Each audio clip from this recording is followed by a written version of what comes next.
Kumar Reddy ji, professor Kodandaram जी, L Ramanna जी, Radha Venkat Reddy ji, N Bose Raju ji, Srinivasan Krishnan जी, सलीम अहमद जी, कार्तिक, सबसे पहले कि मैं शुरू कर दूं, कार्तिक पूर्णिमा की मैं आपको बहुत बहुत बधाई देती हूँ। आज गुरुपुर्ब की भी आप सबको बहुत बहुत बधाई। మీ అందరికీ వేదికపై ఉన్నటువంటి ఒక పెద్దలకు ఈ సమావేశంలో ఉన్నటువంటి ఒక తెలంగాణ సమాజానికి అందరికీ కూడా నమస్కారం తెలియజేస్తా ఉన్నాను. ముందుగా మీ అందరికీ కార్తీక పూర్ణిమ సందర్భంగా, గురు పూర్ణిమ సందర్భంగా హృదయపూర్వక శుభాకాంక్షలు తెలియజేస్తా ఉన్నాను. आज जब मैं आपके बीच तेलंगाना आई हूँ तो मेरे मन में ऐसी खुशी है जो कोई माँ अपनी संतान को बहुत दिनों बाद देखकर महसूस करती है। ఇవాళ ఒక తల్లి సంవత్సరాల తర్వాత తన స్వంత బిడ్డల దగ్గరికి వస్తే ఎట్లయితే సంతోషపడుతుందో ఆ రకమైన నిండైన సంతోషం ఇవాళ నేను అనుభవిస్తున్నాను. मुझे याद है कि तेलंगाना को अलग राज्य का फैसला कराने में कितनी परेशानियां उठानी पड़ी थी। यह कोई आसान काम नहीं था। నాకు తెలంగాణ రాష్ట్రం ఏర్పాటు చేసేటప్పుడు ఇది ఎంతో కష్టతరమైనటువంటి ఒక సమస్యగా కనబడ్డది. అంత సులువుగా ఏర్పాటు చేయటం సాధ్యం కాదు అని అనిపించింది ఆ రోజుల్లో. आंध्र और तेलंगाना दोनों के हित हमारे सामने थे। ఆంధ్రప్రదేశ్ మరియు తెలంగాణ ప్రజల యొక్క బాగోగులు నా కళ్ళ ముందు రెండూ కూడా నా ముందు ఉండే ఆ రోజుల్లో. लेकिन आप सभी की भावनाओं ने, आपके जज्बे ने डॉक्टर मनमोहन सिंह जी, राहुल जी और कांग्रेस पार्टी को वह ताकत दी जिससे हम इतना बड़ा फैसला ले सके। అంత పెద్ద సమస్య అయినప్పటికీ కూడా, ఉభయ రాష్ట్రాల యొక్క బాగోగులు మా ముందున్నప్పటికీ కూడా తెలంగాణ ప్రజల యొక్క ఆకాంక్షలు, తెలంగాణ ప్రజల యొక్క ఉద్యమ స్ఫూర్తిని గౌరవించి ఆ రోజు ప్రధానమంత్రి డాక్టర్ మన్మోహన్ సింగ్ గారు, తర్వాత ఇప్పుడు కాంగ్రెస్ పార్టీ అధ్యక్షులు శ్రీ రాహుల్ గాంధీ గారు కలిసికట్టుగా నిర్ణయం తీసుకొని తెలంగాణ రాష్ట్రాన్ని సాకారం చేసినాం. कांग्रेस पार्टी को भले ही इसके लिए कीमत चुकानी पड़ी, लेकिन खुद राजनीतिक नुकसान उठाकर भी तेलंगाना की स्थापना की। ఈ నిర్ణయం వల్ల కాంగ్రెస్ పార్టీకి రాజకీయంగా నష్టం జరిగింది. రాజకీయంగా నష్టం జరిగినప్పటికీ కూడా తెలంగాణ ప్రజల యొక్క జీవితాలు బాగుండాలని చెప్పని మేము ఆ రోజు ఈ నిర్ణయం తీసుకోవడం అయింది. इसके साथ ही हमें आंध्र प्रदेश के लोगों का दर्द का भी एहसास था, इसीलिए हमने उस राज्य के लिए भी खास योजनाएं बनाई थी और उन्हें स्पेशल कैटेगरी स्टेटस देने का ऐलान भी किया था।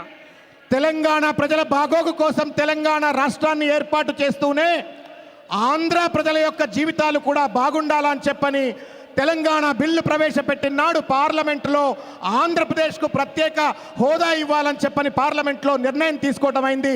ఆ ప్రకటన కూడా చేసినాము. मैं आंध्र प्रदेश के भाई बहनों को विश्वास दिलाना चाहती हूँ कि कांग्रेस पार्टी ने जो वादे किए थे, खासकर स्पेशल कैटेगरी स्टेटस का, उनके प्रति पूरी तरह प्रतिबद्ध है। నేను ఆంధ్రప్రదేశ్ ప్రజలందరికీ ఈ వేదిక నుండి వాగ్దానం చేస్తున్నాను. ఆ రోజు ఏ వాగ్దానం అయితే చేసినామో అవన్నీ కూడా సఫలీకృతం చేస్తాం. ముఖ్యంగా స్పెషల్ కేటగిరీ స్టేటస్ను తప్పనిసరిగా అందిస్తామని చెప్పని తెలియజేస్తున్నాను. हर माँ चाहती है कि उसकी संतान फले फूले, उन्नति करें, आगे बढ़े, उसका नाम रोशन हो और उसके सपने पूरे हों। ప్రతి తల్లి కూడా తన సంతానం దినదినం ప్రవర్ధమానం కావాలని, వాళ్ళ జీవితాలు బాగుపడాలని, ఆస్తులు అంతస్తులు సంపాదించుకొని జీవితాలు సుఖపడాలని చెప్పని కోరుకుంటుంది. అట్లాగే నేను కోరుకున్నాను. इसीलिए इस नए राज्य की हालत देखकर आज मेरा मन बहुत दुखी है। ఇవాళ ఎంతైతే మీ జీవితాలు బాగుపడాలని చెప్పని కలలు గలి తెలంగాణ రాష్ట్రం ఇచ్చిందో, కానీ ఇవాళ మీ జీవితాలు మీ బతుకులు చూస్తుంటే నా మనసు బాధపడతా ఉంది. आप खुद ये एहसास कर रहे हैं कि हमारे इस प्रदेश का पालन पोषण जिस तरह होना चाहिए था नहीं हुआ, जो विकास होना चाहिए था वह नहीं हुआ। ఈ 4.5 సంవత్సరాల పాలనలో మీకు కూడా అర్థమై ఉంటుంది ఏ రకమైనటువంటి అభివృద్ధి జరగాలనో, మీ జీవితాలు ఎట్లయితే బాగుపడాలనో అవి జరగలేదు అనేటువంటి అంశం మీకు కూడా అర్థమై ఉంటుంది. मैं आपसे पूछती हूँ, तेलंगाना के जन्म के समय जो सपने आपने देखे थे उनमें से पिछले 4 सालों में कितना पूरा हुआ? నేను మీ అందరినీ ఈ వేదిక నుండి ప్రశ్నిస్తా ఉన్నాను. తెలంగాణ రాష్ట్రం ఏర్పడేటప్పుడు ఏ కలలైతే మీరు కన్నారో, ఏ ఆకాంక్షల కోసం తెలంగాణ కావాలనుకున్నారో అందులో ఏమైనా నిజమైనయా, సఫలీకృతమైనయా అని చెప్పని నేను ప్రశ్నిస్తా ఉన్నాను. नीलू निडलू और नियामकालू में से आपकी कितनी उम्मीदें पूरी हुई? क्या टीआरएस सरकार ने कोई कारगर कदम उठाए? నీళ్లు, నిధులు, నియామకాలు అనే నినాదాలతో మీరు ఉద్యమం చేస్తే తెలంగాణ రాష్ట్రం సాకారం అయితే వాటిలో ఏ ఒక్క వాగ్దానమైనా టీఆర్ఎస్ ప్రభుత్వం సఫలీకృతం చేసిందా, ఆ వాగ్దానాన్ని అమలు చేసిందా అని చెప్పి నేను ప్రశ్నిస్తా ఉన్నాను. नया राज्य तो इसीलिए बना था कि लोगों को पानी, फंड और रोजगार मिले, लेकिन यहाँ के किसान तो आज भी खेतों में पानी के लिए तरस रहे हैं। यही नहीं, आत्महत्याएं करने के लिए मजबूर भी हुए। తెలంగాణ రాష్ట్రం నీళ్ల కోసం, నిధుల కోసం, నియామకాల కోసం ఉద్యమించి తెలంగాణ రాష్ట్రం సాకారం అయితే ఏ ఒక్క వాగ్దానం కూడా పూర్తి కాకుండా, మరీ ముఖ్యంగా రైతులు ఇవాళ కూడా తెలంగాణ వ్యాప్తంగా బీడుబడ్డ భూములుగా మారిపోయి వేలాది మంది రైతులు ఆత్మహత్య చేసుకునే పరిస్థితి ఏర్పడ్డది. किसानों के हित में कुछ करना तो दूर, यहाँ की टीआरएस सरकार ने तो हमारी यूपीए सरकार के भूमि अधिग्रहण कानून को भी जानबूझकर नजरअंदाज किया। రైతులకు బాగు చేయటం పక్కన దూరం పెడితే, మేము కష్టపడి తీసుకొచ్చినటువంటి ఒక భూసేకరణ చట్టాన్ని తుంగలో దొక్కి రైతులను, రైతు కూలీల జీవితాలను నాశనం చేసింది ఈ ప్రభుత్వం. महात्मा गांधी नरेगा जो खासकर गरीबों को रोजगार देने के लिए था, उसका लाभ भी लोगों को नहीं मिला। మేము ఎంతో ఆలోచించి పేద ప్రజల కోసం ఉపాధి కల్పన, మహాత్మా గాంధీ ఉపాధి కల్పన ఏదైతే పట్టుకొచ్చినామో దాన్ని కూడా సరిగ్గా అమలు చేయకుండా పేదల నోళ్ళలో మన్ను కొట్టారు.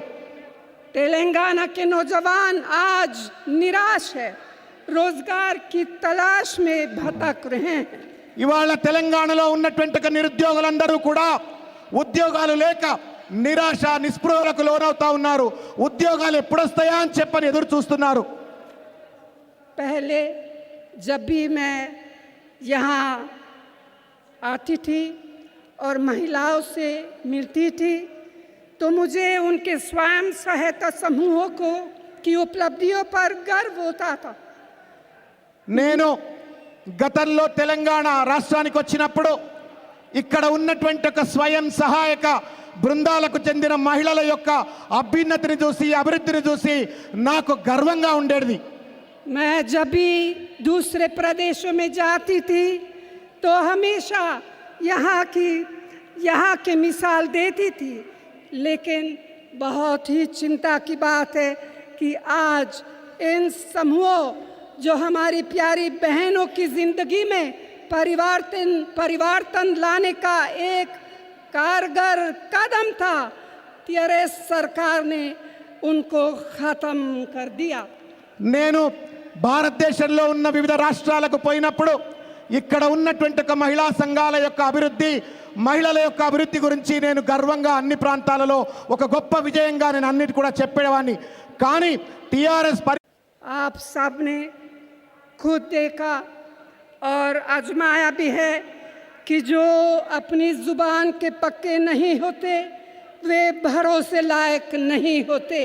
మీ అందరికీ తెలుసు, మాట మీద నిలబడినటువంటి ఒక వాళ్ళు, అబద్ధాలు ఆడేటువంటి వాళ్ళు విశ్వసనీయత ఉన్నటువంటి కాళ్ళు, వాళ్ళను నమ్మవద్దు. आप सब खासकर हमारी प्यारी बहनें जानती हैं कि अगर जन्म के बाद शुरू के वर्षों में बच्चे की ठीक से परवरिश ना हो तो आगे चलकर उसे कितनी मुश्किलों का सामना करना पड़ता है। यह दुर्भाग्य है कि नया राज्य जन्म लेने के बाद आप लोगों की देखभाल उनके हाथों में पड़ गई, जिन्होंने अपना ध्यान तो रखा लेकिन बच्चे को, तेलंगाना के बच्चे को उसके हाल पर छोड़ दिया। చిన్న పిల్లవాడి పెంపకంలో గనక లోపం ఉన్నట్టయితే పిల్లవాడి భవిష్యత్ ఎట్లయితే నాశనం అవుతుందో అట్లాగే 4.5 సంవత్సరాల టీఆర్ఎస్ పాలనలో కూడా తెలంగాణ రాష్ట్రం పూర్తిగా కూడా భ్రష్టు పట్టిపోయింది. భవిష్యత్తు అంధకారంగా మారేటువంటి ఒక పరిస్థితి చూస్తా ఉన్నాను. यह चुनाव का समय है। यह चुनाव एक अवसर है जब आप और हम सब मिलकर इस परेशानी से मुक्ति पा सकते हैं। ఇది ఒక నిర్ణయాత్మకమైనటువంటి ఒక పరిస్థితి. ఈ ఎన్నికలు అత్యంత ప్రతిష్టాత్మకమైన ఎన్నికలు. ఈ ఎన్నికల యొక్క భవిష్యత్తుతో తెలంగాణ ప్రజల యొక్క భవిష్యత్తు ముడిపడి ఉంది. కాబట్టి ఆలోచించాలని చెప్పని నేను విజ్ఞప్తి చేస్తా ఉన్నాను. भाइयों और बहनों, हमारी कांग्रेस पार्टी के साथियों ने तेलंगाना और समाज के हर एक वर्ग की भलाई के लिए योजनाओं और कार्यक्रमों के बारे में आपको बताया है, जिसका जिक्र हमारे घोषणा पत्र में विस्तार से किया गया है। चाहे किसानों के हित की हो, युवाओं के रोजगार से जुड़ी हो, बच्चों और महिलाओं के कल्याण की हो या समाज के वंचित वर्गों के उत्थान की हो। इसीलिए मैं यहाँ पर उन्हें दोहराना नहीं चाहती। కాంగ్రెస్ పార్టీ అధినాయకులు రానున్నటువంటి ఒక కాంగ్రెస్ ప్రభుత్వ నేతృత్వంలో మహిళల గురించి, విద్యార్థుల గురించి, రైతుల గురించి, అన్ని వర్గాల ప్రజలకు ఏ రకమైనటువంటి అభివృద్ధి చేస్తా అని చెప్పని తలంపు పెట్టారో వాళ్ళ మేనిఫెస్టో ద్వారా మీకు తెలియజెప్పినారు. కాబట్టి నేను వాటి లోతుల్లోకి నేను వెళ్ళట్లేదు. यह एक ऐसा मौका है जब आप अपने वोट की ताकत को समझें, क्योंकि उसी ताकत से आप उन्हें सबक सिखा सकते हैं। తెలంగాణ రాష్ట్ర సాధన కోసం ఎట్లయితే మీరు కొట్లాడినారో ఇవాళ మళ్ళా కూడా ఒక ప్రజాస్వామిక తెలంగాణ కోసం మోసం చేసినటువంటి ఒక టీఆర్ఎస్ ప్రభుత్వానికి గుణపాఠం చెప్పడం కోసం అదే స్ఫూర్తితో, ఉద్యమ స్ఫూర్తితో కొట్లాడవలసిన అవసరం ఉందని చెప్పి నేను తెలియజేస్తా ఉన్నాను. इसलिए आज इस सभा के माध्यम से मेरा आपसे और पूरे तेलंगाना के भाई बहनों से निवेदन है कि अपना एक एक वोट कांग्रेस और हमारे सहयोगी दलों के उम्मीदवारों को देकर भारी मतों से जिताए और तेलंगाना राज्य की प्रगति में सचमुच अपना हाथ बटाएं। నేను ఈ వేదిక నుండి యావత్ తెలంగాణ సమాజానికి విజ్ఞప్తి చేస్తా ఉన్నాను. ఆలోచించి మీరు లోతైన విశ్లేషణతో ఆలోచించి కాంగ్రెస్ పార్టీ అభ్యర్థులు, అదేవిధంగా కాంగ్రెస్ పార్టీతో జట్టుగట్టిన ప్రజాకూటమి అభ్యర్థులు అందరికీ కూడా మీ ఓట్లన్నీ వేసి గెలిపించాలని చెప్పని విజ్ఞప్తి చేస్తా ఉన్నాను. इन्हीं शब्दों के साथ दूर दूर से इस सभा में आने के लिए आप सभी को बहुत बहुत धन्यवाद। धन्यवाद। जय हिंद, जय तेलंगाना। సోనియా గాంధీ తెలంగాణ తల్లి